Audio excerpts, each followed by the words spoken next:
Bismillah. Assalamualaikum warahmatullahi wabarakatuh. Alhamdulillah. Alhamdulillahilladzi an'amana bil iman wal islam. Asyhadu an la ilaha illallah wa asyhadu anna Muhammadan abduhu wa rasuluh. Allahumma shalli ala Muhammadin wa ala alihi wa ashabihi ajma'in, amma ba'd. Alhamdulillah, pada kesempatan ini insyaallah kita akan berbagi ilmu, yang mana ilmu adalah salah satu hal yang sangat penting di dalam hidup ini. Berbicara tentang kedewasaan, maka orang pasti berbicara tentang akhlak. Dan berbicara tentang akhlak, maka orang akan berbicara tentang etika. Namun ketika kita berbicara tentang etika, maka sesungguhnya etika itu nggak sama dengan akhlak. Karena etika hanya sebuah tuntutan untuk bersopan santun kepada lingkungan yang tertentu. Sedangkan akhlak memiliki cangkupan yang sangat luas, yaitu akhlak kepada Allah, akhlak kepada manusia, dan akhlak kepada lingkungan. Sedikit saya akan membahas tentang akhlak. Jadi kedewasaan itu tidak akan sempurna tanpa adanya akhlak. Jadi kedewasaan tidak akan sempurna tanpa adanya akhlak yang mengiringi kedewasaan tersebut. Dan bagaimana kita bisa berakhlak? Ya, salah satunya adalah berilmu dengan akhlak tersebut. Jadi saya mengatakan bahwa ilmu penting, tapi sebelum kita berilmu dengan ilmu yang lain, dengan ilmu yang sebegitu luas, maka kita diharuskan untuk berilmu tentang akhlak tersebut. Karena nggak ada yang bisa menentukan bahwa akhlak yang baik atau buruk melainkan adalah Al-Quran dan Sunnah.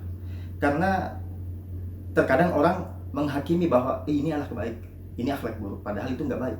Contohnya di hari raya, ketika orang bersalaman dengan orang yang bukan mahram, maka banyak orang mengatakan itu adalah berakhlak. Tapi ketika kita bersalaman dengan yang enggak bersalaman dengan yang bukan mahram, maka ada juga orang mengatakan itu enggak sopan. Nah, ini ada dua pandangan. Pandangan pertama adalah adat, yang kedua adalah Islam. Namun siapakah yang benar? Tentu yang pandangan Islam, karena itu berdasarkan Al-Quran dan Sunnah. Tapi etika ini berasal dari akal, dan akal manusia cenderung spekulatif dan subjektif. Kemudian ada tiga aspek yang sangat utama dalam akhlak. Yang pertama adalah akhlak terhadap Allah. Akhlak terhadap Allah dan Rasulnya. Akhlak terhadap Allah adalah bagaimana kita mensyukuri nikmatnya, bagaimana kita beribadah kepadanya, dan bagaimana kita mentauhidkannya. Karena sesungguhnya tauhid adalah realisasi akhlak manusia terhadap Tuhannya. Sebagaimana disebutkan dalam hadis, Rasulullah SAW bersabda, "Innama bu'itsu liutammima masalihal akhlak." Sesungguhnya Rasul tidaklah diutus kecuali hanya untuk menyempurnakan akhlak yang luhur. Bukan berarti dulu nggak ada akhlak, tapi Rasul menyempurnakannya dengan tiga aspek ini. Tiga aspek ini: akhlak terhadap Allah dan Rasulnya, akhlak terhadap manusia, dan akhlak terhadap lingkungan. Akhlak terhadap manusia yang kedua adalah bagaimana kita berakhlak kepada sesama manusia, dan ini menyangkut tentang emotional quotient. Yang ketiga, akhlak terhadap lingkungan. Akhlak terhadap lingkungan ini berangkat dari eksistensi manusia sebagai khalifah di bumi ini, yang harus dia memakmurkan semua apa-apa yang ada di bumi. Dan untuk menyempurnakan kedewasaan kita tentu perlu dengan akhlak, sebagaimana yang dicontohkan oleh Rasulullah SAW. Saya teringat dengan kisah Abu Jahal, yang aslinya namanya adalah Abul Hakam julukannya. Dijuluki Abul Hakam karena beliau adalah bijaksana dan memiliki kecerdasan yang di luar rata-rata, sehingga beliau diangkat sebagai penyelesai masalah pada saat itu. Tapi kenapa Rasulullah memanggil dia sebagai Abu Jahal? Karena dia nggak ada akhlak. Nggak ada akhlak terhadap Allah, Rasulnya, dan umat Islam pada saat itu. Sehingga dia dicap sebagai orang bapak dari kebodohan. Maka daripada itu, apakah pantas orang dewasa yang nggak punya akhlak disebut orang dewasa?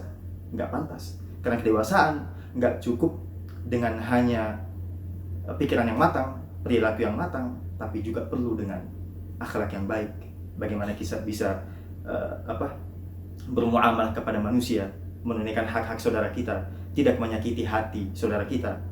Yang perlu diketahui bahwa yang paling sempurna akhlaknya adalah Rasulullah, karena beliau tidak pernah menyakiti orang lain, secara muamalah sangat baik, bijaksana, dan bisa menaruh segala sesuatu pada porsinya. Terakhir, kedewasaan adalah fleksibel. Kenapa saya katakan fleksibel? Karena terkadang ada orang yang bisa dewasa di suatu waktu, tapi di waktu yang lain nggak bisa dewasa. Ada orang bisa dewasa di masalah ini, tapi di masalah ini nggak bisa dewasa. Ada orang bisa dewasa di masalah pekerjaan, tapi ada orang nggak bisa dewasa di masalah rumah tangga. Maka untuk menyempurnakan kedewasaan kita, maka kita harus berilmu dulu dalam berakhlak. Sebagaimana yang dikatakan dalam hadis lagi, inna min akhyarikum ahsanukum khuluqa. Sesungguhnya yang paling baik di antara kamu itu adalah yang paling bagus akhlaknya. Demikian, wassalamualaikum warahmatullahi wabarakatuh.